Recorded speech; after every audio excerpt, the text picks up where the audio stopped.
once again. Thanks a lot for being here. And today we are gonna end the journey of Bhagavad Gita. So let me quickly share my screen and we'll see. Uh,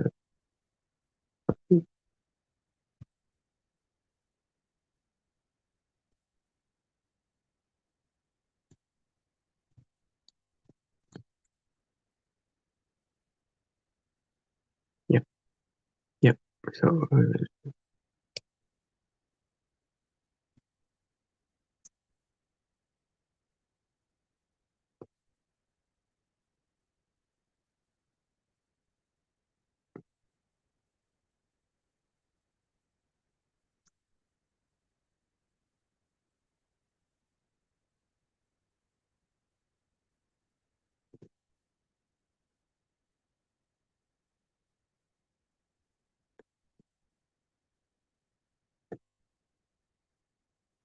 there is some sort of network problem. Sorry for this.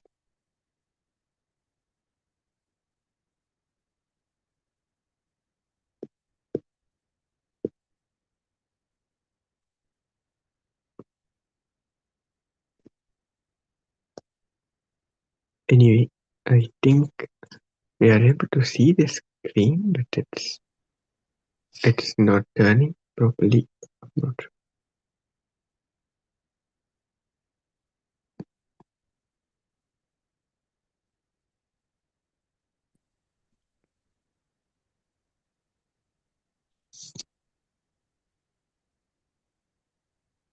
Sorry, give me another opportunity.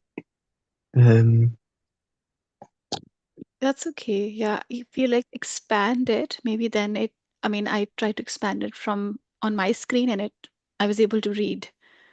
Uh, Okay. but I Now don't know if, yeah, yeah. it's back now. Yes, yes, ma'am. No, all good. Yeah, all good. Yeah. Let me once again do this.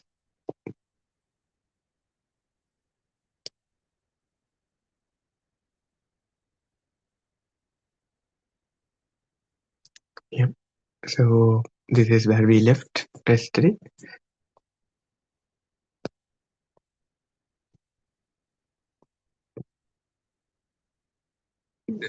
So chapter number 18, verse 61. The Supreme Lord dwells in the heart of all living beings. Oh Arjun. So this is Krishna who is saying to Arjun, according to their karmas, he directs the wanderings of the souls who are seated on a machine made of material energy.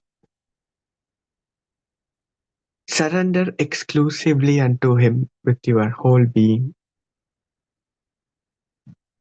By his grace, you will attain perfect peace and the eternal abode. Thus, I have explained to you this knowledge that is more secret than all secrets. Ponder over it deeply and then do as you wish. Here again my supreme instruction, the most confidential of all knowledge. I am revealing this for your benefit because you are very dear to me. Always think of me, be devoted to me, worship me, and offer obeisance to me. Doing so, you will certainly come to me. This is my pledge to you, for you are very dear to me.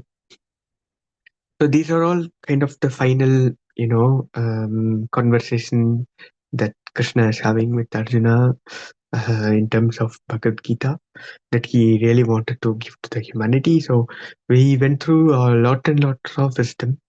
And as it is gonna kind of end, we could see literally Krishna is now giving the pure wisdom or the pure key how one can attain enlightenment, um, cut off the birth and death. So the supreme knowledge he is sharing with us is that just by remembering of Krishna, just of thinking of him, just by being devoted to him, worshipping him, and when he says all these things, obey him and worshipping him, it's all about not just simply praying him, as we as he told to us already. It is about doing our work without expecting any fruits from the action. And that is what the worship is, which he told to us earlier. And similar to this, plenty of, the ways of worship Krishna told to us. Being kind, compassionate, having the mode of goodness rather than the mode of passion and the mode of ignorance. So this is what worshipping Krishna, and at least that's how I understood. Abandon all varieties of dharmas and simply surrender unto me alone. I shall liberate you from all sinful reactions. Do not fear. The instruction should never be explained to those who are not austere or to those who are not devoted. It should also not be spoken to those who are averse to listening to spiritual topics, and especially not to those who are envious of me. Amongst my devotees, those who teach this most confidential knowledge perform the greatest act of love. They will come to me without doubt. No human being does more loving service to me than they, nor shall there ever be anyone on this earth more dear to me. So, by doing the service, which is sharing this knowledge to everyone, speaking about Gita, speaking about the compassion, um, all the techniques that whatever Krishna has so far showed to us, with which we would become dearer to Krishna. And I proclaim that those who study the sacred dialogue of ours will worship me through the sacrifice of knowledge. Such is my view. Even those who only listen to this knowledge with faith and without envy will be liberated from sins and attain the auspicious abodes where the pious dwell. O Arjun, have you heard me with a concentrated mind? Have your ignorance and delusion been destroyed? Arjun said to Krishna, O Almighty, by your grace, my illusion has been dispelled, and I am situated in knowledge. I am now free from doubts, and I shall act according to your instructions. Sanjaya said. So Sanjaya is the person who was in the kingdom of Dhritarashtra, and he is now saying to whatever was happening in the battlefield, the conversation that was going between Krishna and Arjuna. Thus, I heard this wonderful conversation between Sri Krishna, the son of Vasudev, and Arjun, the noble-hearted son of Pritha. So thrilling is the message that my hair is standing on it. By the grace of Veda Vyas, I have heard the supreme and most secret yoga from the Lord of Yoga, Sri Krishna himself. As I repeatedly recall this astonishing and wonderful dialogue between the Supreme Lord Sri Krishna and Arjun, O King, I rejoice again and again. So Sanjay, he got the third eye vision through Vedavyasa. That's why he is grateful to him. and remembering that most astonishing and wonderful cosmic form of Lord Krishna. Great is my astonishment, and I am thrilled with joy over and over again. Wherever there is Sri Krishna, the Lord of all Yoga, and wherever there is Arjun, the supreme archer, there will also certainly be unending opulence, victory, prosperity, and righteousness. Of this I am certain. Yeah, thanks, guys. It was a great journey that we had. Almost, I think, 6 months since we started Bhagavad Gita and finished in this wonderful day. Glad you enjoyed and it made a lot of sense to you and some new visions in life and new takeaways. Um, yeah, for me personally, it gave a lot of insights and how not to waste our time and how to understand who we are, which is the first and foremost thing, and then understanding the work that we are meant to do, which is our responsibility. And so by doing that without expecting the fruit and just by being the work itself, we are gonna becoming abundance. We are accumulate wealth, health, happiness, everything in life. So yeah, thanks a lot. If you want to share anything, feel free. Thank you. Thank you, Arpita. This was amazing. Such a beautiful session. Thank you for this. Yeah. Thank you, Jasmine. Thanks a lot. Even though it's the first and the last session I've heard, I haven't heard the sessions before this, but it felt really nice to. Uh, I relate to a lot of these things, the same message um, that I have read in other holy books. Um, right, it's a universal message of oneness. Which is, I had one question. I mean, because I have not read Bhagavad Gita, so it's okay if I ask you one question. Yeah, yeah, go ahead. Um, okay, so from the conversation that you were reading out, there was this thing that Lord Krishna says that uh, don't share the message only those who are ready to listen, and not with those who are envious or. Can you explain it a Yeah, little bit? Mm. I think I feel like um, Krishna is asking us to not to go and bother or annoy anyone. Like if so generally he categorized the human beings into three. Um, like those who are in the mode of passion, those who are in the mode of ignorance, and those who are in the mode of um, goodness. So Mm.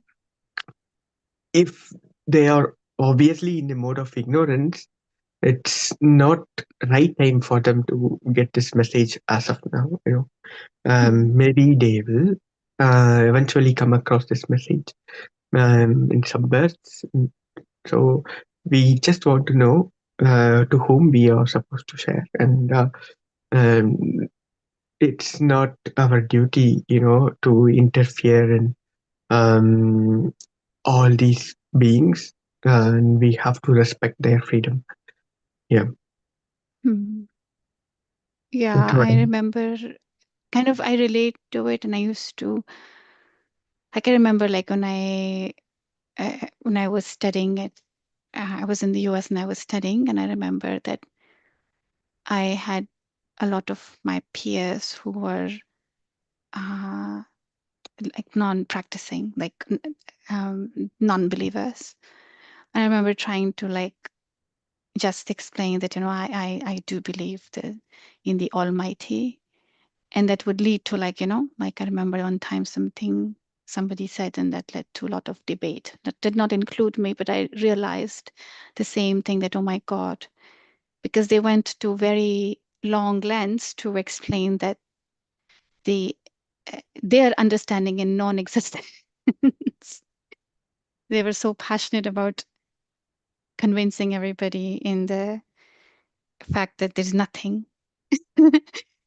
And I kind of understood that, oh my God, that's like can shake the belief of a believer. But not always. I think when you start practicing, then when you know you start practicing, then you're such a strong, you become such a strong believer that nothing can shake your faith. But it's true that these sometimes debates can be just tiring energetically. So that's true. I understand it in that context that Krishna is probably talking about, right? Exactly. Very well said. Mhm. Yeah. Thanks, I will Jasmine. also like something that I have read in my own, like I mean, in the holy book that I read, um, that yeah, like everybody is the same. Like even if, and I think it's very similar to what something very similar to what Lord Krishna said, is that ultimately everybody has to come on that path, has to be walking, will be walking on that path, but they're just walking through their own timelines because everybody is on different timeline, right? Exactly. Um, and that when we kind of leave the difference behind, then we just see through compassionate eyes, and we don't see anybody saying or doing anything right or wrong.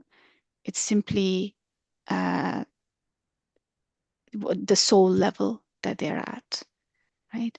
At what soul stage they're at. Um, I also, there's just one thing that I felt myself to be feeling contradictory, not really contradictory, but just slightly contradictory in thinking that sometimes we're, even if we are aware, we can still feel bogged down by life's challenges.